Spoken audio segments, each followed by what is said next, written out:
ورسوله الذي أرسله بالحق بشيرا ونذيرا وداعيا إلى الله بإذنه وسراجا وقمرا مبينا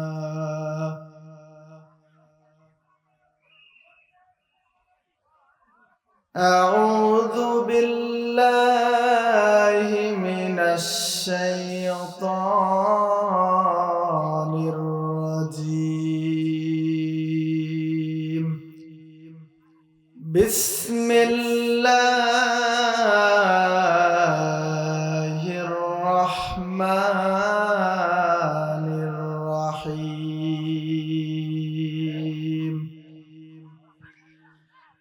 قد أفلح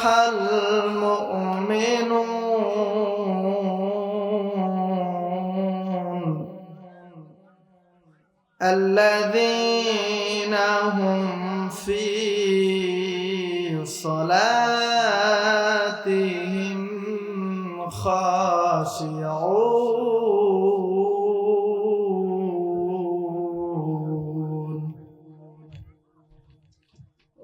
قال رسول الله صلى الله عليه وسلم لا إيمان لمن لا أمانة له ولا صلاة لمن لا طهور له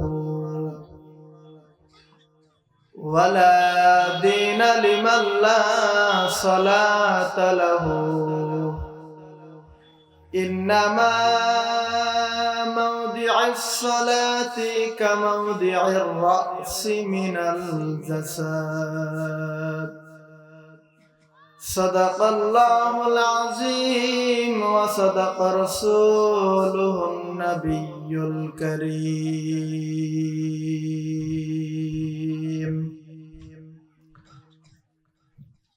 দাও খোদা দাও আমায় আবার উমর দারাজ দিল দাও আলীর মতো বীর সেনানি দাও আলীর মতো বীর সেনানি জাগাতে নিখিল দাও খোদা দাও আমায় আবার উমর দারাজ দিল হামজাকে দাও ঘরে ঘরে জীবন দিতে ওয়াকাতরে হামজাকে দাও ঘরে ঘরে জীবন দিতে ওয়াকাতরে আমার কাবা ভাঙতে এলে আবার কাবা ভাঙতে এলে পাঠাওয়া বাবিল দাও খোদা দাও আমায় আবার উমর দারাজ দিল দাও খোদা দাও আমায় আবার উমর দারাজ দিল আলহামদুলিল্লাহ আশেপাশেই চলে আসছে এবং আজকের মাহফিলের বিশেষ মুফাসসির আমার ওস্তাদুল আতাসিদা আমার ওস্তাদ আমার মা বাবার পরে যাকে আমি সম্মান করি, আমার মা বাবার পরে যাকে আমি ভালোবাসি, সেই আমার ওস্তাদ হাফেজ মুফতি আব্দুল হান্নান সাইফি হাফিজাহুল্লাহ। দোয়া করছি আল্লাহ তাআলা সারা বিশ্বের জন্য তার এই গোলামকে কবুল করুক, সবাই বলি আমিন। এবং এখানে অনেক বিশেষ অতিথি রয়েছে যাদের নামগুলো বললে অনেক ভালো হইতো, যেহেতু সময় কম আমি সবার জন্য দোয়া করতেছি। ওয়া রাফা'না লাকা যিকরাক, আল্লাহ তাআলা সবাইকে দিনের জন্য কবুল করুক, সবার জীবনের ভিতরে বরকত দান করুক। যারা এই মাহফিল করতেছে দিন রাত কষ্ট করে এই মাহফিলটাকে সফলতা আনার জন্য আজকে পর্যন্ত যারা কষ্ট করে আসছে, আল্লাহ তাআলা সবাইকে দুনিয়া এবং আখিরাতে নাজাতের ব্যবস্থা করুক, সবাই বলে আমিন। আপনাদের সামনে যে আমি আয়াতে কারিমা তেলাওয়াত করেছি সূরাতুল মুমিনুন, এবং অসংখ্য হাদিস থেকে আপনাদের সামনে হাদিস তেলাওয়াত করেছি। ছোট্ট একটা হাদিস। আল্লাহর কাছে দোয়া করি আল্লাহ যেন আমাকে বলার মতো এবং আপনাদেরকে শোনার মতো তৌফিক দান করেন, সবাই বলে আমিন। আসুন আমরা সেই মহান মুনিব আল্লাহ রাব্বুল আলামিনের দরবারে শুকরিয়া আদায় করি, যিনি আপনাকে আমাকে এই মাহফিলে জান্নাতের বাগানে বসার এবং জান্নাতের বাগানে কোরআনের কথা শুনবার জন্য যেই রব, যেই মালিক তৌফিক দিলেন, সেই রবের কালেমাতে শুকর আদায় করি, সবাই বলি আলহামদুলিল্লাহ। এবং সেই নবীর শানে সংক্ষিপ্ত দরুদ ও সালাম প্রেরণ করি, সবাই বলি সাল্লাল্লাহু আলাইহি ওয়াসাল্লাম। আচ্ছা বলেন তো আমরা এখানে কি শুনতে আসছি? আমরা এখানে কোরআন শুনতে আসছি। আমি যখন রাস্তা দিয়ে আসতেছিলাম তখন দেখি অসংখ্য মানুষ রাস্তার ভিতরে দোকানপাটে ব্যস্ততা, দোকানপাটে ঘোরাফেরা করতেছে। আমি কমিটির ভাইদেরকে বলতেছি, আপনারা দয়া করে যারা কমিটিতে আছেন সবাইকে হাতে ধরে ধরে এই কোরআনের বাগানে বসা দেওয়ার জন্য চেষ্টা করেন। মান জাদ্দা ওয়াজাদা, যে নাকি চেষ্টা করে সে সফল হয়। তো আপনারা চেষ্টা করেন, আপনাদের সর্বোচ্চ দিয়ে চেষ্টা করেন, আপনারা সবাইকে বসায় দেন। এখন আমি আপনাদের সামনে আলোচনা শুরু করে দেব ইনশাআল্লাহ। তার আগে আল্লাহ রাব্বুল আলামিন এই কোরআন শোনার আদব দিয়েছেন, এবং কোরআন কারা শুনবে, কোরআন শোনার জন্য পরিবেশ দরকার আছে না নাই? কোরআন শোনার জন্য কোরআন ভদ্র মানুষ শুনবে না অভদ্র মানুষ শুনবে? কোরআন শুনবে ভদ্র মানুষ। আর ভদ্র মানুষরা কখনোই বাইরে ঘোরাফেরা করবে না। যারা ভদ্র তারা অবশ্যই কোরআনের মাহফিলে চলে আসবে। দুনিয়ার ভিতরে দুইটা মাছি রয়েছে। কয়টা মাছি? দুইটা মাছি। একটা হচ্ছে মৌমাছি আর একটা হচ্ছে সাধারণ মাছি। মৌমাছি শুধু মিষ্টির দোকানেই পড়ে, মিষ্টি জাতীয় খাবারের মধ্যেই পড়ে, ঠিক কিনা? ওই মৌমাছি কখনো বাথরুমে দেখা যায়? মৌমাছিকে বাথরুমে দেখা যায় না। আবার আরেক মাছি রয়েছে, ওই মাছিকে আবার ভাতের ভিতরেও ওই মাছি পড়ে, মিষ্টির রসের ভিতরেও পড়ে। ওই মাছি আবার বাথরুমেও পড়ে, আবার ভালো জায়গার ভিতরেও পড়ে, ঠিক কিনা বলেন? দুনিয়ার ভিতরে কিছু মানুষ এমন রয়েছে, এরা কোরআনের মাহফিলেও টাকা দিয়ে সাহায্য করে, আবার যেখানে গান বাজনা হয় সেখানেও তারা টাকা দিয়ে সাহায্য করে, গান বাজনার জন্য সফলতা অর্জন করে। এটা হচ্ছে মাছি। কি এটা? এটা হচ্ছে মাছি। আর মৌমাছি কারা? মৌমাছি হচ্ছে ওই সকল ব্যক্তি যারা শুধু কোরআনের মাহফিলে সহযোগিতা করে, এবং তারা কোরআনের মাহফিলে সফলতা অর্জন করার জন্য কোরআন কিভাবে মানুষকে শোনাবে, কোরআনকে কিভাবে দুনিয়া এবং আখিরাতে মানুষকে শোনায়া আল্লাহর জান্নাতে যাওয়া যাবে এই ব্যবস্থা করে। এরা হচ্ছে মৌমাছি। এরা কি? মৌমাছি। আবার আরেকটার উদাহরণ দিতে পারি আমরা মুরগি কি বলে, মুরগিতে আমরা ডিম উষুম দেই না? একটা মুরগির ভিতরে আল্লাহ রাসূল সাল্লাল্লাহু আলাইহি সাল্লাম মুরগি এবং ডিম দিয়ে তিনি উদাহরণ দিয়েছেন। আল্লাহ রাসূল সাল্লাল্লাহু আলাইহি ওয়াসাল্লাম বলেন, দুনিয়ার ভিতরে একটা মুরগি যেমন 16টা 20টা ডিম নিয়ে যখন ভাষার ভিতরে উষুম দেয়, উষুম দেওয়ার মধ্যে যখন নাকি বাচ্চা ফোটার মতো সময় হয়ে যায়, এবার ওই মালিক দেখতে পাইল যে মুরগির ডিমগুলো, সব ডিমগুলো ফুটেছে, কিন্তু ওখানে 2টা ডিম বাচ্চা হয় নাই। এবার মালিক মনে করলো, আমি একই দিনে একই সময় মুরগির ডিম বসায় দিলাম, আমি 15টা ডিম দিলাম, কিন্তু সবগুলোর বাচ্চা হইলো, কিন্তু 2টা ডিমের বাচ্চা হইল না। এবার ওই মালিক চিন্তা করতে শুরু করলো যে এটার কারণ কি।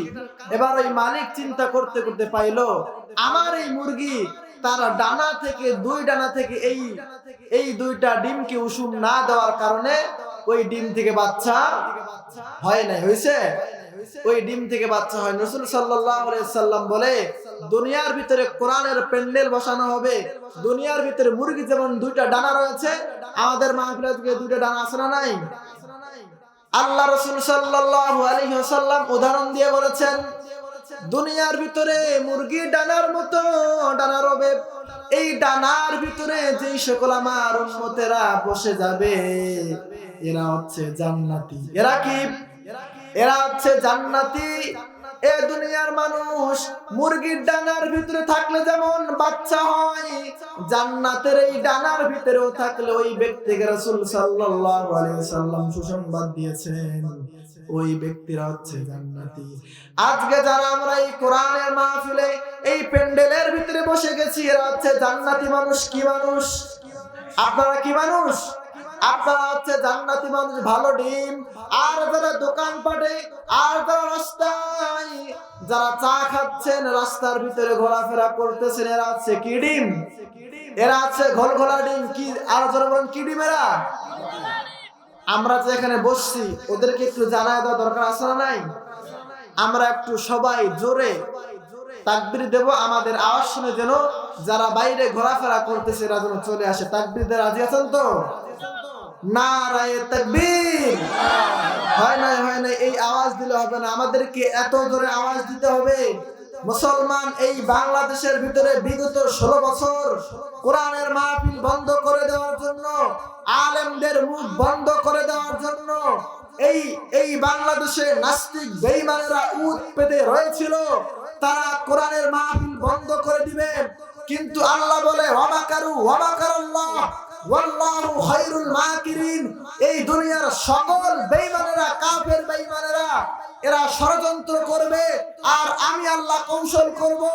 দুনিয়ার সব হাসিনা মার্কা নাস্তিক বেঈমানেরা ষড়যন্ত্র করেছিল বাংলাদেশ থেকে, এই দেশ থেকে কোরআনকে বিদায় করে দিবে, আলেমদেরকে বিদায় করে দিবে, এই বাংলাদেশ থেকে মুফাসসিরদেরকে বিদায় করে দিবে, এই বাংলাদেশকে আমেরিকা বানাবে।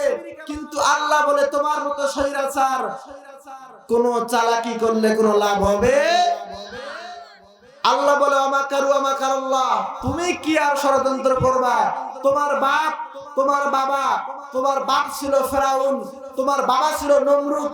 এই ফেরাউন টিকতে পারে নাই, এই দুনিয়ার ভিতরে নমরুদ টিকতে পারে নাই, অতএব তুমিও টিকতে পারো। এই মুসলমান কথা জোরে বলবেন, টিকতে পারছে? ছাত্রদের আন্দোলন কোন দলকে লাগে নাই, জামাতকেও লাগে নাই, বিএনপিকেও লাগে নাই, চরমনাইকে লাগে নাই, কোন দল লাগে নাই। ছাত্রদের আন্দোলনে এই দেশ থেকে নাস্তিকরা পালায় গেছে। কথা বলেন ঠিক কিনা? আরেকটা কথা আমরা স্পষ্ট ভাষায় বলতে চাই, এই বাংলাদেশে যখন ওলামায়ে কেরামদেরকে যখন বিনা কারণে এই তাফসীরুল কোরআন মাহফিলে আল্লাহর কোরআনের তাফসীর করার কারণে এবং ভারতের বিরুদ্ধে কথা বলার কারণে যখন আল্লামা বড় বড় আল্লামাদেরকে যখন জেলখানার ভিতরে বন্দী করা হয়েছে, আলেমদেরকে এই হাতের ভিতরে গরির, এ দুনিয়ার মুসলমান গরুর রশি লাগায়া তাদেরকে জেলখানার ভিতরে উঠাইছে। কথা বলেন ঠিক কিনা? আজকে এই সরকারের এমপিরা জেল থেকে বের হয়, ওরা মনে করেন টাটা দিয়ে বের হয়। কি দিয়ে বের হয়? ওদের মুখের ভিতরে হাসি। ওরা যখন ওই ভ্যান থেকে নামে, ওরা টাটা দিয়ে বের হয়। ওরা মনে হয় আবার ইলেকশনে দাঁড়াইছে। ওরা টাটা দিয়ে বের হয়। আর আলেমদেরকে হেলমেট পরায়া, আলেমদেরকে কোট পরায়া, আলেমদের হাতের ভিতরে রশি, আলেমদের হাতের ভিতরে এবং পায়ের ভিতরে ডান্ডার ভিতরে, এই মুসলমান ডান্ডার ভিতরে লাগায় তারা ওরা আদালতে উঠাইছে। আর এখন আমরা ডক্টর ইউনূসকে বলতে চাই যে এদেরও বিচার করেন। এই 16 বছর যেই সকল নাস্তিক বেঈমানেরা, ভারতের দালালেরা আলেমদেরকে জেলখানায় বন্দী করেছে, ওদের দৃষ্টান্তমূলক শাস্তি দেওয়ার কথা বলেন, ঠিক কিনা? মুসলমান তাকবীরে রাজি আছেন তো? নারায়ে তাকবীর, আরো জোরে জোরে নারায়ে তাকবীর। আল কোরআনের আলো ঘরে ঘরে নয়, সংসদে সংসদে। এই কোরআন যদি সংসদের ভিতরে চলে যায়, এই কোরআন দিয়ে যদি সংসদ চালানো হয়, তাহলে কোন নাস্তিক বেঈমান আলেমদেরকে জেলখানায় বন্দী করতে পারবে না। কথা বলেন, ঠিক কিনা? সেজন্য আমরা এই কোরআন সংসদে চাই। আল কোরআনের আলো, আল হাদিসের আলো, নারায়ে তাকবীর। বাস, এবার আমরা কোরআন থেকে কথা বলি।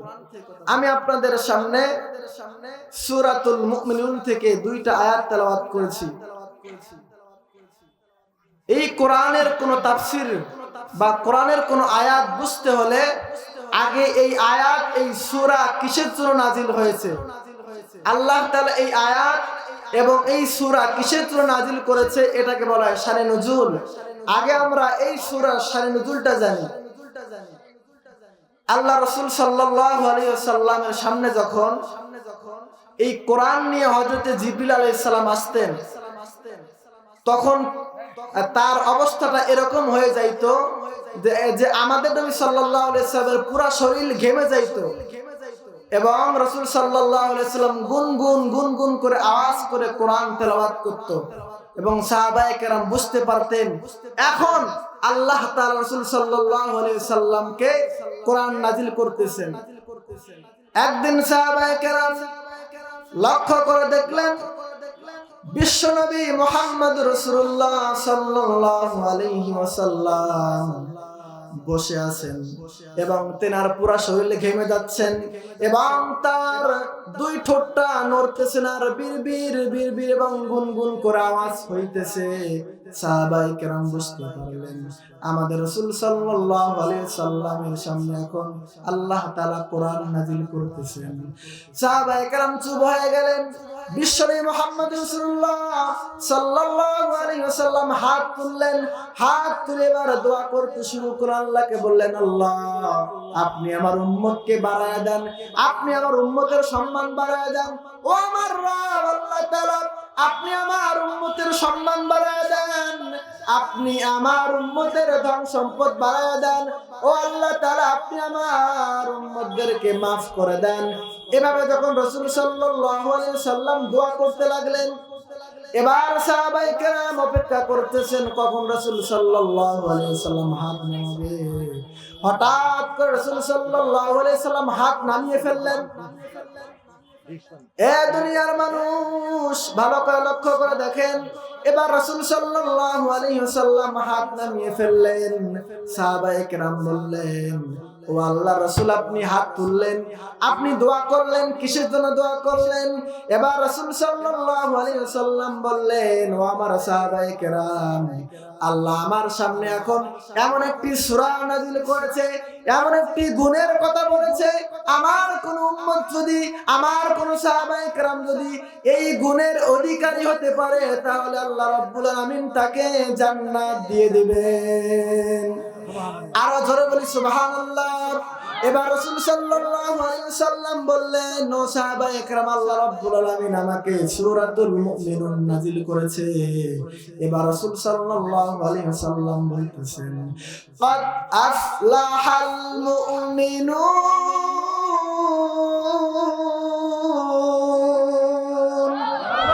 আরো জোরে বলেন আল্লাহু আকবার। আল্লাহ রাব্বুল আলামিন বলে, আমার কোরআন শোনার পর যারা আল্লাহু আকবার বলবে তাদের ঈমানটা মজবুত করে দিবেন কে?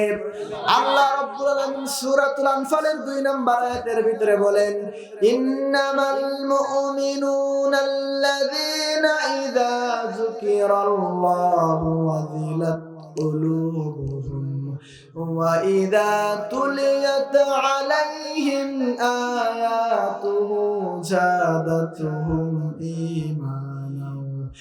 إِيمَانًا وَعَلَى رَبِّهِمْ يَتَوَكَّلُونَ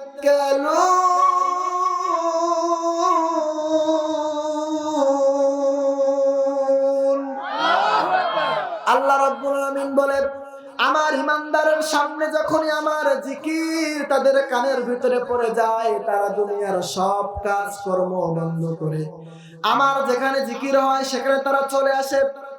আমার ইমানদাররা আমার কোরআনের তেলাওয়াত শুনে, আমার জিকিরের তেলাওয়াত শুনে তারা বসে থাকে না ঘরের ভিতরে, তারা সেই জায়গার ভিতরে চলে আসে।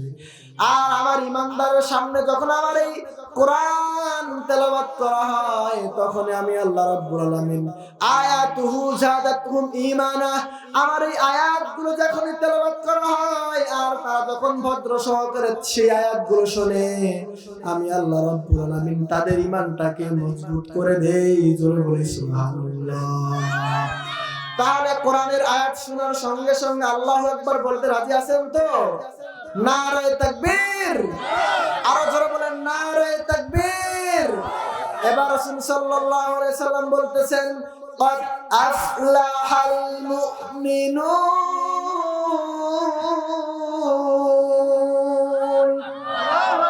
আল্লাহ তাআলা এই আয়াতের ভিতরে বলতেছেন, ক্বাদ আফলাহাল মুমিনুন, নিশ্চয়ই আমার মুমিন বান্দারা সফলতা অর্জন করেছে। সুবহানাল্লাহ বলেন। কারা কারা? আমার যারা মুমিন বান্দা, আমার যারা ঈমানদার বান্দা, নিশ্চয়ই আমার ঈমানদার বান্দারা সফলতা অর্জন করেছে। ঈমানদার কারা? যারা আল্লাহকে সবথেকে বেশি ভালোবাসে, যারা আল্লাহকে সবথেকে বেশি মহব্বত করে, ভয় করে, এরা হচ্ছে ঈমানদার। কারা এরা? এরা হচ্ছে ঈমানদার। আল্লাহ তাআলা বললেন, যারা আমার ঈমানদার বান্দারা, ক্বাদ আফলাহাল মুমিনুন, নিশ্চয়ই আমার ঈমানদার বান্দারা সফলতা অর্জন করেছে। এবার আমরা বললাম কোন কোন গুণের অধিকারী হলে ঈমানদাররা সফলতা অর্জন করবে। গুণগুলো দরকার আছে না নাই? গুণগুলো আমাদেরকে শুনতে হবে। রাসূল সাল্লাল্লাহু আলাইহি ওয়াসাল্লাম বললেন, ও আমার সাহাবায়ে কেরাম, আমার কোন উম্মত যদি এই 10টা, আমার কোন উম্মত যদি এই গুণের অধিকারী হতে পারে, তাহলে আমি আল্লাহ রাব্বুল আলামিন, আমার আল্লাহ রাব্বুল আলামিন বলে দিবেন ওই সকল বান্দাদেরকে বিনা হিসাবে জান্নাত দিয়ে দিবে। 1 নাম্বার গুণ, আল্লাহ রাব্বুল আলামিন বলতেছেন, আল্লাযীনা হুম ফি সালাতিহিম খাশিউন।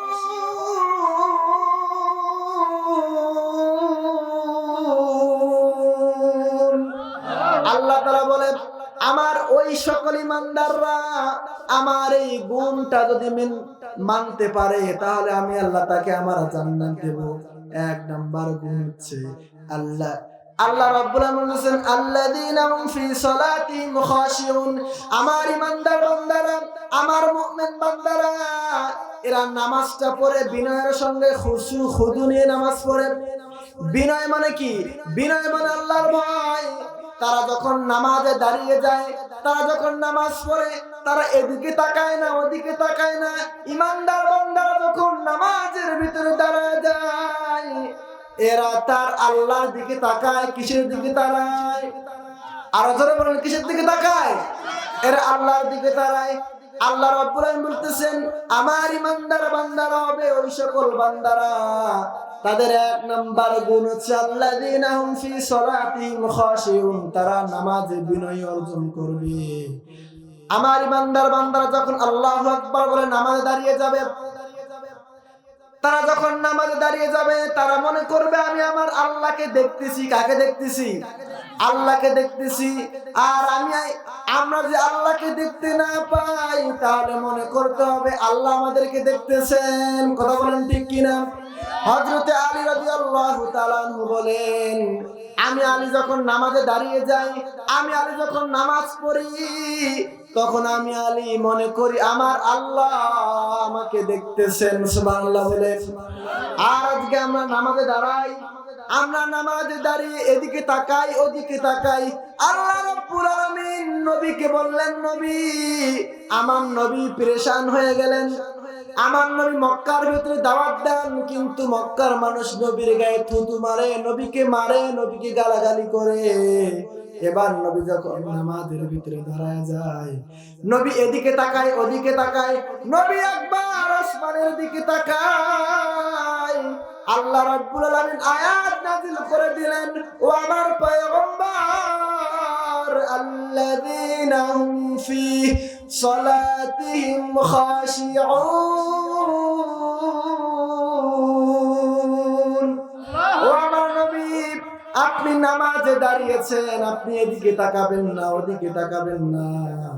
আপনি যখন নামাজে দাঁড়াবেন নবী, আপনি মনে করবেন আপনার রবকে দেখে দেখে আপনি নামাজ আদায় করতেছেন। জোরে বলি সুবহানাল্লাহ। আর আমরা মুসলমান নামাজটা আদায় করি এমন ভাবে, নামাজে দাঁড়িয়েছি, মসজিদের টাইলস কিরকম, আমরা নামাজে দাঁড়িয়েছি মসজিদের ফ্যান কিরকম, আমরা নামাজে দাঁড়িয়েছি আমার পাশে কে দাঁড়িয়েছে, আমরা নামাজে দাঁড়িয়েছি আমার আশেপাশে কে দাঁড়িয়েছে, আমরা এগুলো লক্ষ্য করি। কথা বলেন ঠিক কিনা?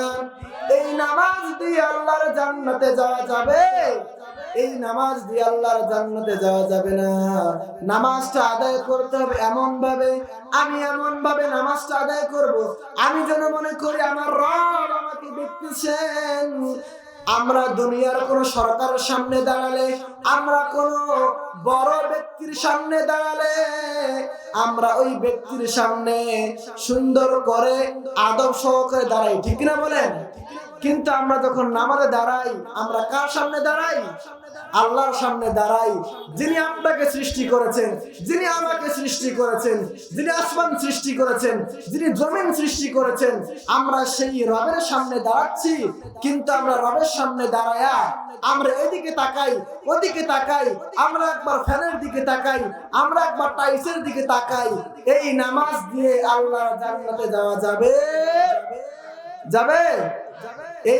এই নামাজ দিয়ে আল্লাহর জান্নাতে যাওয়া যাবে না।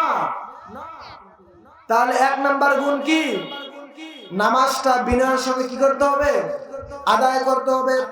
দুই নাম্বার গুণ হচ্ছে ওয়াল্লাযীনা হুম আনিল লাগওয়ি মুরিদুন।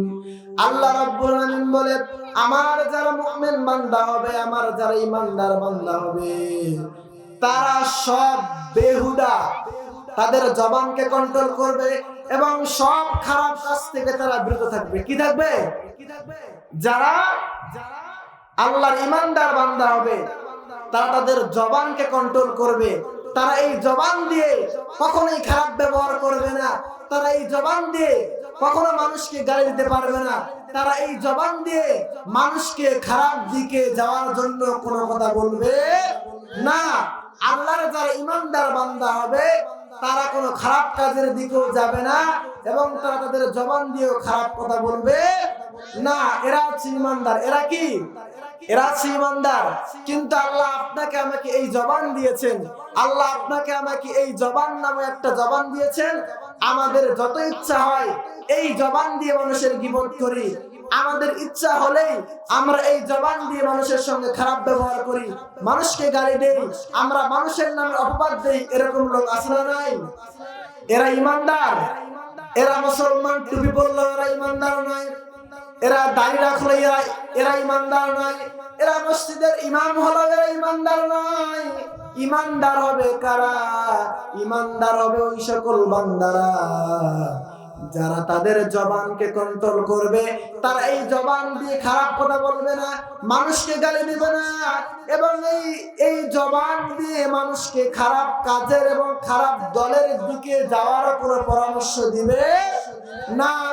যখনই তারা বলবে এই কোরআনের মাহফিল বন্ধ করে দাও, তখন তারা বলবে না না না, আমি ঈমানদার, আমি কখনোই এই জবান দিয়ে আমার একটা কথা দিয়ে কোরআনের মাহফিল বন্ধ করতে পারবো না।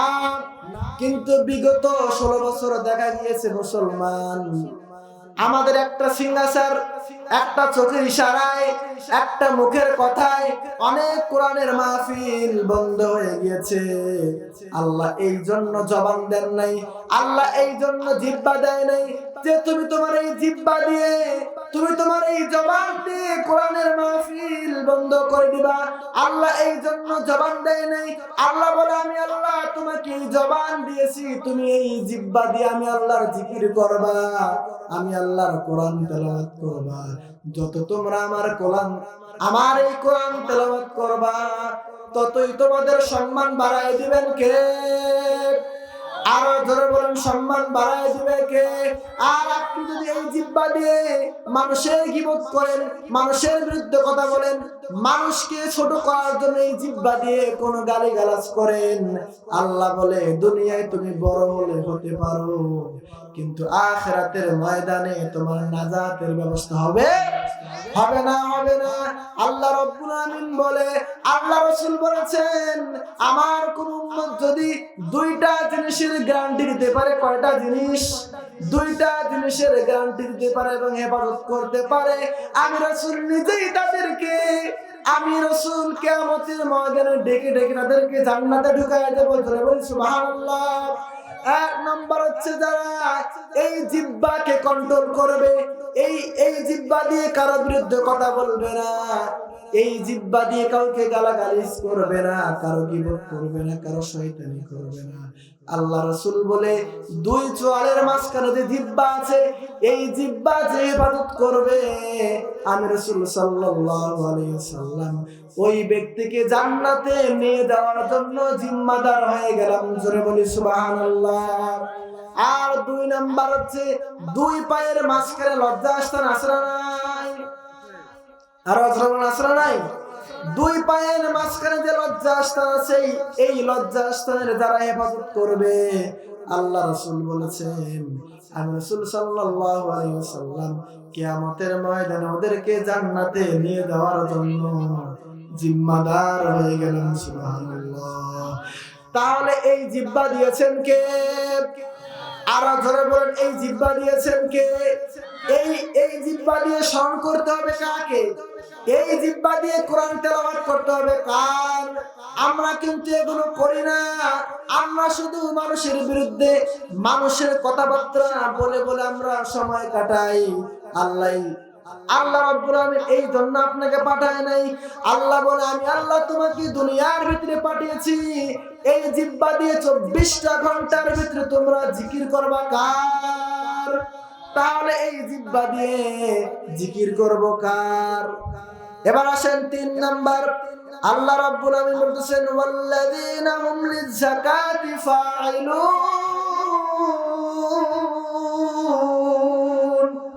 আল্লাহ রাব্বুল আমিন বলে, আমার ঈমানদার বান্দারা ওই সকল যারা যাকাত দেয়, এরা হচ্ছে ঈমানদার। কিন্তু সমাজের ভিতরে দেখা যায় কোটিপতি মানুষ, লক্ষ লক্ষ টাকার মালিক, তার জন্য যাকাত ফরজ 50 লাখ। কত লাখ? 50 লাখ। কিন্তু 20 লাখ টাকা দিয়ে যাকাতের সবকিছু দিয়ে দেয়। এই যাকাত তার আদায় হবে না, কারণ তুমি যাকাত দাও, কিন্তু এই কারণ যাকাত দেয় না। আল্লাহ রাব্বুল আমিন এবার মাটিকে বললেন, মাটি তুমি এবার কারণের উপর পাকড়াও হয়ে যাও। এবার মাটি যখন কারণকে ধরলেন, এবার মুসা আলাইহিস সালাম কারণকে বলে, কারণ এখনো সময় আছে, তুমি যাকাত দিয়ে দাও। কারণ বলে, আমার সম্পদ আমি কামাই করেছি, আমাকে আল্লাহ সম্পদ দেয় নাই। এই কারণকে আল্লাহ রাব্বুল আমিন মাটির নিচে দাবিয়ে দিয়েছে, এখনো মাটির নিচে কারণ দাবতেছে। রাসূল সাল্লাল্লাহু আলাইহি সাল্লাম বলেছে, কিয়ামত পর্যন্ত এই কারণ মাটির নিচে দাবতেই থাকবে, শুধু যাকাত না দেওয়ার কারণে। আল্লাহ আমাদের সবাইকে যতটুকু আলোচনা করলাম, আল্লাহ আমাদের সবাইকে বুঝার এবং আমল করবার তৌফিক দান করেন। সবাই বলে আমিন। আসসালামু আলাইকুম ওয়া রাহমাতুল্লাহ।